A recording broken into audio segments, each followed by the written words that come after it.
안녕하세요, 뉴스반장입니다.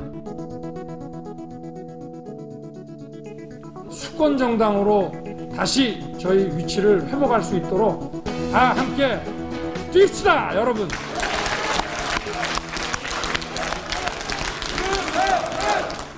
정말 당대표라는 그런 권위나 이런 자리가 필요한 것이 아니라 솔선수범하는 자세로 선거를 뛸 것이고, 당사 안에서 숙식을 해결하겠습니다. 그리고 항상 힘을 합치고 수단과 방법을 가리지 않고 승리를 향해서 협력해야 된다는 것을 너무 잘 알고 있습니다. 6일 저녁 국회에서 벌어진 전대미문의 국힘당 시즌2 원팀 봉합쇼에서 이준석 국힘당 대표가 한 발언입니다. 이 말이 어제 상황을 다 설명해주고 있는데요.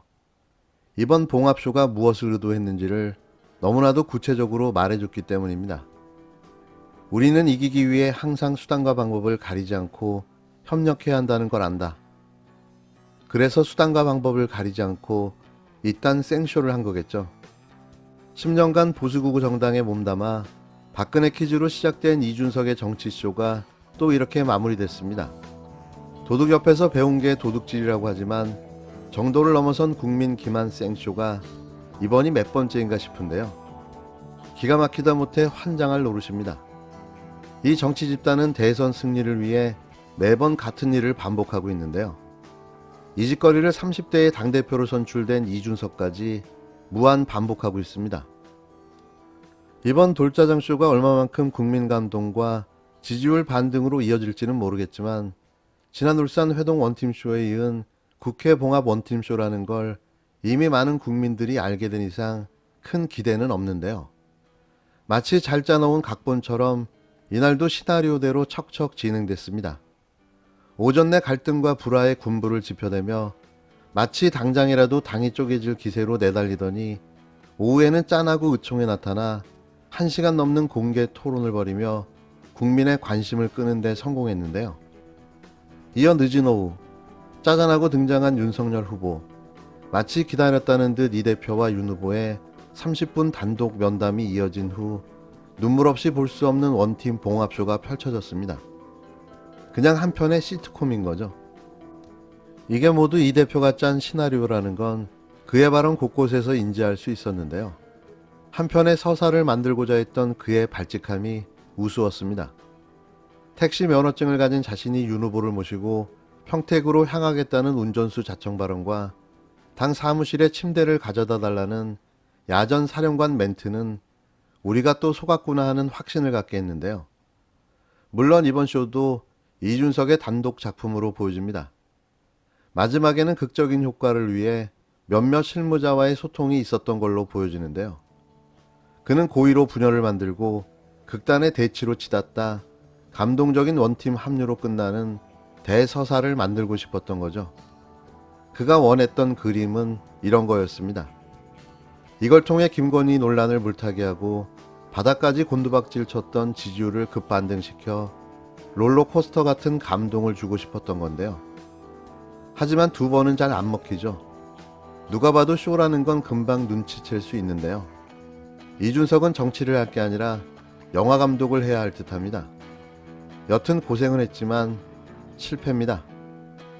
전 이 우스꽝스러운 이준석 쇼 중 가장 눈에 거슬렸던 건 평택 화재 현장에서 순직한 소방관들의 조문을 위해 이동해야 했던 상황에 마치 이 조문이 봉합쇼의 상징인 양 박수치고 환호했다는 점인데요. 참사 현장을 방문하고 조문해야 하는 엄숙한 상황을 이런 정치쇼를 위해 희화할 수 있냐 하는 개탄이 나올 수밖에 없었습니다. 이게 이들의 수준인 거죠. 저희가 사실 이 긴 그 인고의 시간을 통해서 다시 하는 방향으로 뛰게 된 만큼 저는 오늘부터 1분 1초도 낭비하지 않겠습니다. 제가 국민의힘의 당대표로서 그리고 택시 운전 자격증을 가진 사람으로서 후보님을 손님으로 모셔도 되겠습니까? 이렇게 쉬운 걸 말입니다.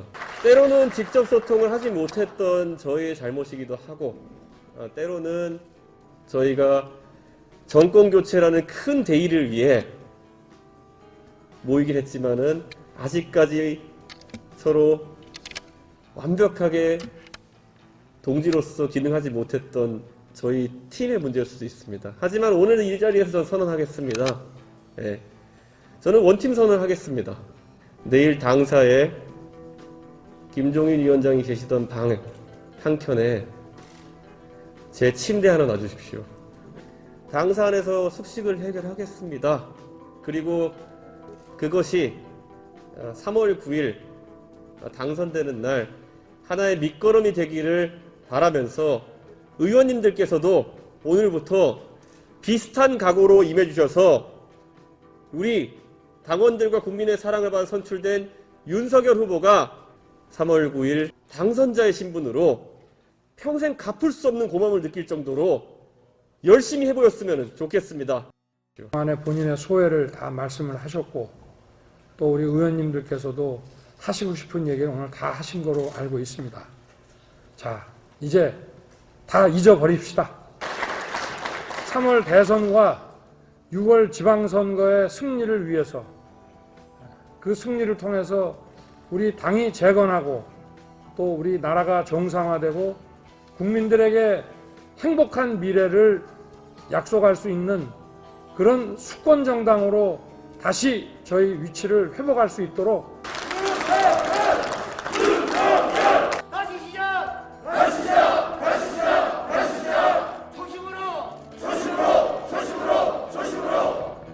파열할 것도 없고요. 저희가 원래 피는 물보다 진하다고 하지 않습니까? 저희는 피 같은 당원입니다. 우리 국민의힘에 같이 뼈를 묻기로 함께하기로 한 사람입니다. 그래서 뭐 파열하고 말 것도 없습니다. 국힘당 윤석열 대선 후보와 이준석 대표가 갈등을 봉합하고 극적으로 화해했습니다. 이 대표가 지난달 21일 선대위직을 사퇴한 지 16일 만인데요. 예상은 했지만 원팀 봉합쇼 시점이 많이 늦어졌습니다. 두 사람은 이 대표에 대한 사퇴 촉구 결의안을 논의하던 의원총회장에서 6일 저녁 만나 정권 교체를 위해 뜻을 모으기로 했는데요. 구체적인 봉합 이유에 대해서는 밝히지 않았습니다. 그러니까 그냥 쇼였다는 거죠. 묻지도 따지지도 않고 그냥 생쇼. 윤 후보는 의원총회장 발언대로 나와 이준석 대표를 여러분이 국민이 뽑았다며 저와 대표와 여러분 모두 힘을 합쳐서 3월 대선을 승리로 이끌자고 말했는데요. 그러면서 모든 게 다 후보인 제 탓이라며 각자가 미흡한 점이 있을 거라고 생각한다. 선거 승리 대의를 위해 지나간 건 다 털고 오해했는지도 아닌지도 다 잊어버리자고 준비된 멘트를 쏟아냈습니다. 하지만 감동은 전혀 없는 짜증의 서사였는데요. 온 국민이 그들의 정치 도구로 사용하고 기만당했습니다. 이어 윤 후보와 이 대표는 의원 전원이 참석한 의총장에서 정권교체를 위해 힘을 합치겠다며 뜻을 모으며 포옹했고 의원들은 박수를 치며 환호했는데요. 너무나도 뻔뻔스럽게도 그들만의 리그가 또 그렇게 시작됐습니다. 의원총회가 끝난 뒤 윤 후보는 기자들과 만나 피는 물보다 진하다고 하지 않나? 저희는 피 같은 당원이라며 저희가 같은 생각을 하고 국민의 명령을 똑같이 받아들여서 분골쇄신 열심히 하겠다고 말했는데요. 이준석 대표도 이기기 위해 우리가 항상 힘을 합치고 수단과 방법을 가리지 않고 협력해야 한다는 것을 잘 안다며 지금까지 있었던 많은 고민들은 각각 위치에서 선거 승리를 위한 고민이었다고 밝혔습니다. 이 대표는 이제 고민에 있어 접점이 마련된 것 같다며 그걸 바탕으로 해서 후보와의 신뢰를 구축하겠다고 말했는데요. 또 실망스러운 모습을 보인 것에 사과드린다며 앞으로 나아가 선거 승리로 보답할 수 있도록 하겠다고 주저리 떠들어댔습니다. 이 대표는 의총을 마친 뒤 평택 화재로 숨진 소방관들의 빈소에 윤 후보와 함께 가겠다고 제안해 환호와 박수를 받았는데요. 축제 분위기로 빈소 방문에 나서는 건 적절치 않다는 지적도 나왔습니다. 그냥 아무 생각 없는 거죠. 이들은 수단과 방법을 가리지 않습니다. 권영세 검사, 그 다음에 대장동 일타 강사인 원희룡 검사, 그리고 본인의 그 가장 최측근인 윤대진 검사가 구속시켜서 3심까지 무죄를 받아서 망신을 샀던 이철규 경찰 간부 출신이죠. 이철규를 조직 부본부장으로 앉히려고 했던 것을 이준석 대표가 반대했던 건 되게 당연한 일이라고 생각하고요. 지금 구성 자체가 윤석열 후보가 대장동 사건으로 한 방에 큰 네거티브로 이 이재명 후보를 이길 수 있다고 생각하는 검경 합동수사본부를 구성하고 지금 선거 캠프를 운영하는 것이 하나. 그리고 그 과정에서 안철수와의 단일화를 통해서 최종 승리를 하겠다라는 계획을 세우고 그것에 걸림돌이 되는 이준석, 김종인 이 두 사람을 제거하려고 했던 움직임이 또 하나. 이렇게 해서 여기까지 왔다라고 생각을 하고요. 그렇게 해서 이제 김종인 비대위원장은 이제 김종인 총괄 결국 제거를 했고 이준석 대표는 지금 당장은 같이 가지만 결국 안철수의 단일화 문제에 있어서 굉장히 크게 부딪힐 거라고 보고